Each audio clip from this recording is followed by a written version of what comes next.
அடிக்கடிக்கு நிகழும் யானை மனிதர்களை தாக்கும் விபத்தை தடுக்க வலியுறுத்தி மாவட்ட ஆட்சியர் அலுவலகத்தில் முன்னாள் அமைச்சர் SP வேலுமணி மனு அளித்தார். கோவை மாவட்டம் தொண்டாமுத்தூர் அருகே உள்ள விராலியூர் பகுதியில் நேற்று முன்தினம் காட்டு யானை தாக்கியதில் ஒருவர் உயிரிழந்த நிலையில் ஒருவர் படுகாயங்களுடன் மருத்துவமனையில் சிகிச்சை பெற்று வருகின்றனர். இந்நிலையில் தொண்டாமுத்தூர் பகுதியில் யானைகள் நடமாட்டத்தை தடுக்க வலியுறுத்தி அப்பகுதி பொதுமக்களுடன் முன்னாள் அமைச்சர் SP வேலுமணி மாவட்ட ஆட்சியர் அலுவலகத்தில் மனு அளித்தார். இதனைத் தொடர்ந்து செய்தியாளர்களை சந்தித்த முன்னாள் அமைச்சர் SP வேலுமணி காட்டு யானைகளை விரட்டுவதில் கோவை வனத்துறை உரிய நடவடிக்கையினை மேற்கொள்வதில்லை என்றும் யானைகளை விரட்ட உரிய நடவடிக்கைகள் எடுப்பதை வனத்துறை உறுதி செய்ய வேண்டும் என வலியுறுத்தினார். காவல்துறை பாதுகாப்பா இருக்கும். கலெக்டர் பாக்குறதுக்கு வர்றதுக்கு கலெக்டர் பாக்குறதுக்கு யார் வேணாலும் வரலாம். அதை தடுத்து நிறுத்தி நான் வந்ததுக்கு உள்ள அலோவ் பண்றாங்க. அப்ப பொதுமக்கள் எப்படி கலெக்டர் திங்கிற மாதிரி கிரேவியன்ஸ் கூட ஒரு பொதுமக்கள் ஒரு பிரச்சனையை பார்க்க வரும்போது அதை தடுத்து நிறுத்தக்கூடாது. சரி, நேற்று நைட்டு யானை தொடர்ந்து தொண்டாமுத்தூர் பகுதியில அங்க இருக்கிற சுற்று வட்டார பகுதியில கூட தொடர்ந்து இந்த பிரச்சனை நடந்துட்டே இருக்கு. யானை அடிக்கடி வர்றது விவசாயிகளுக்கு பாதுகாப்பு இல்லை, பயிருக்கு பாதுகாப்பு இல்லை, உயிருக்கு பாதுகாப்பு இல்லை. தொண்டாமுத்தூர் பட்டப்பெல்லாம் இங்க இருக்கக்கூடிய கவுண்டம்பாளையம், மேட்டுப்பாளையம், வால்பாறை இந்த பகுதியெல்லாம் பூரா இருக்கு. குறிப்பா நேற்று நைட்டு விராலியூர் நடத்தி வந்த பகுதியில யானை நைட்டு ஒரு பூசாரி அடிச்சிருக்குது. அதுக்கப்புறம் பொதுமக்கள் பாரசு கூட சேர்ந்து அந்த யானை விரட்டும் போது 2 பேர் அடிச்சு ஒரு பையன் இறந்துட்டாங்க. அப்போ அதுக்கப்புறம் காலையில 6:30 மணிக்கு 3 பேர் அடிச்சிருக்குது. நைட்டே ஃபாரஸ்ட் டிபார்ட்மெண்ட் நைட் இன்சிடென்ட் ஆனது உடனே அவங்க இருந்து அதை யானை விரட்டி இருந்தா காலையில அவங்க அடிச்சிருக்காது. அப்ப ஃபாரஸ்ட் டிபார்ட்மெண்ட் எந்த வேலையுமே செய்யல. ஊரணியில் குளிக்க சென்ற 2 பள்ளி மாணவர்கள் நீரில் மூழ்கி பரிதாபமாக உயிரிழந்தனர். தேனி மாவட்டம் பெரியகுளம் அருகே உள்ள வடுக்கப்பட்டி பகுதியைச் சேர்ந்த பாண்டி என்பவரது மகன் தென்றல் மற்றும் அதே பகுதியைச் சேர்ந்த ரமேஷ் மகன் சவுந்தரபாண்டியன் ஆகிய இருவரும் வடுக்கப்பட்டி பகுதியில் உள்ள அரசு உதவி பெறும் மார்க்கண்டேயர் நடுநிலை பள்ளியில் 6ஆம் வகுப்பு படித்து வருகின்றனர்.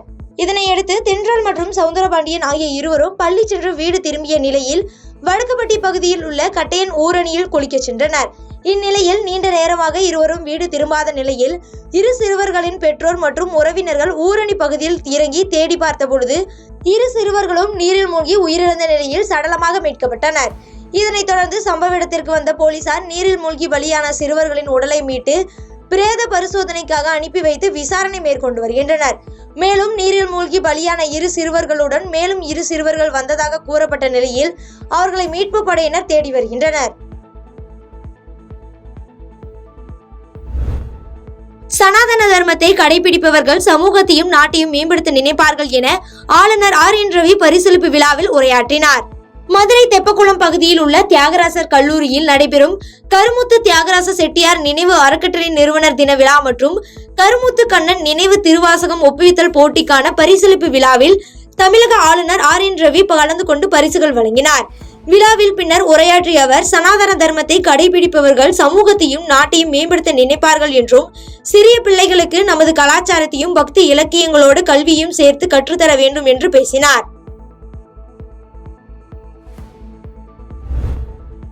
ராணிப்பேட்டையில் கணவன் மனைவி இடையே ஏற்பட்ட தகராறில் மனைவியை கத்தியால் குத்தி கொலை செய்த கணவனை போலீசார் கைது செய்தனர். ராணிப்பேட்டை மாவட்டம் காரைப்பூங்கா கம்பன் கோவில் தெருவைச் சேர்ந்த அரவிந்த் லட்சுமி தம்பதியருக்கு 2 குழந்தைகள் உள்ளன. இந்த நிலையில் லட்சுமி தனியார் மருத்துவமனையில் செவிலியராக வேலை பார்த்து வரும் நிலையில் அரவிந்த் எவ்வித வேலைக்கும் செல்லாமல் இருந்து வந்துள்ளார். இதன் காரணமாக கணவன் மனைவி இருவருக்கும் இடையே அடிக்கடிக்கு தகராறு ஏற்பட்டு வந்ததாக கூறப்படுகிறது.